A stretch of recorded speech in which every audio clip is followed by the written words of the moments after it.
Do not be a robot like me. Think free and act social instead of thinking mainstream and acting as an egoist. Welcome to Timothy Speed's radio show. One of the inspiring book authors, thinkers and experts in free creativity in our times. Now, today I want to talk to you about why I believe that in understanding creativity, true human creativity, that by understanding this, we will be able to accept the needing of change in the actual system we have, and we will see possibilities to approach this.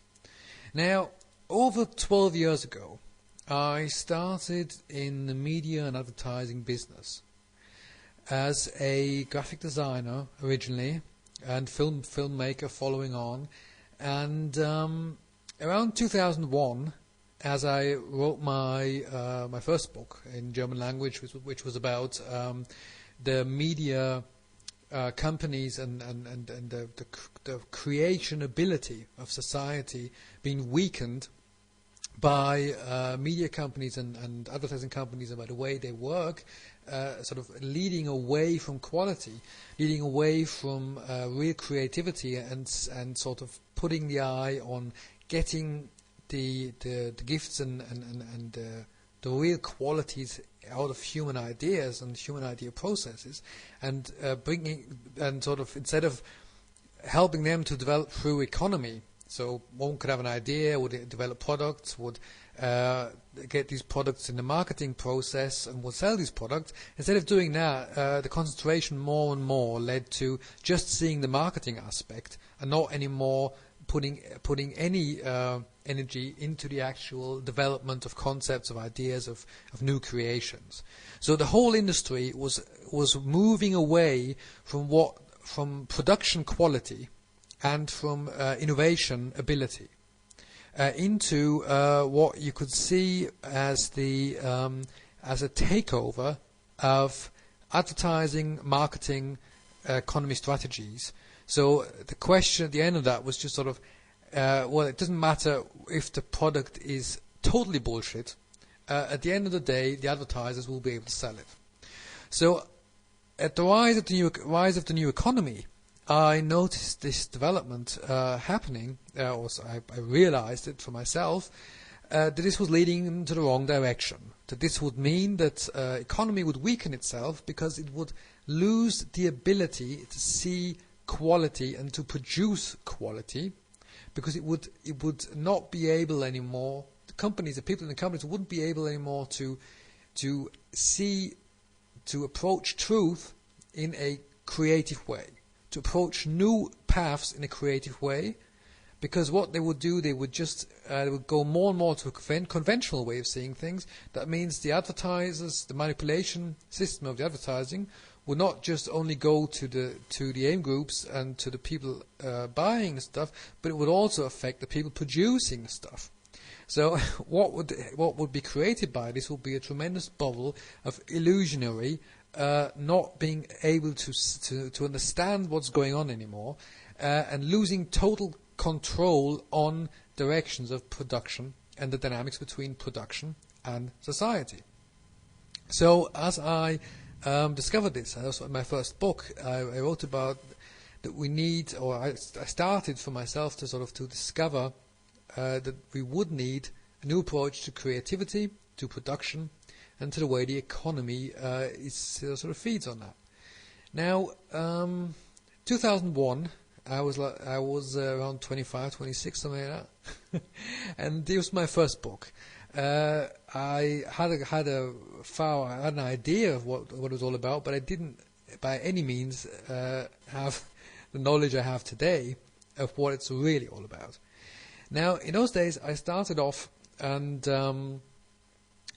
talking to people in the industry and trying to get them to see things in a different way, and it basically didn't work very well because of the tradition or the mechanism of conventionally thinking and egoistic acting in the companies, and the pushing away from individualistic thinking and open to the world, or open to the better, to the sort of to doing the better thing, or to the acting in quality, was fading away. So that was what people didn't want to hear at that time. And as I told this, or talked to, when I had a speech there one day, presenting this to 1,000 art directors, creative directors in the center of Germany, Berlin, and during the TUPO 2001 there. And as I presented it to them, about over 800 of those art directors and creative directors just booed me out and just just left the room during my speech, which of course in those days, I wasn't that experienced with that, and so it just gave me a big shock, and I didn't. It took a while to be able to understand what was actually going on. So anyway, what I did after that was that I because I had stood up and said, well, by my individualistic approach or perspective, I see that this whole thing is going in the wrong direction. I pushed myself outside of the system of these media productions. I had the years after that, I had my trick film production company, my small one, which sort of kept me alive a while. And so in that time, I started to follow deeper, to get deeper into what this whole creativity thing, what I had began to search, what this was all about. So then I came up to what was my second book, which was the German title was Gesellschaft ohne Vertrauen, which means society with no faith, and looking for the deeper dynamics of creativity and quality production, and strengthening society, democracy, and all those things from the inner dynamics of people. Now, one of the main aspects of my theory is what is called in Germany the Fixpunkt theory, and what I would in English call the point of attraction. Now, every human being is empowered from the inside by its individual ideas, feelings, visions, dreams, and emotions, and every individual has a certain individual pattern inside of himself of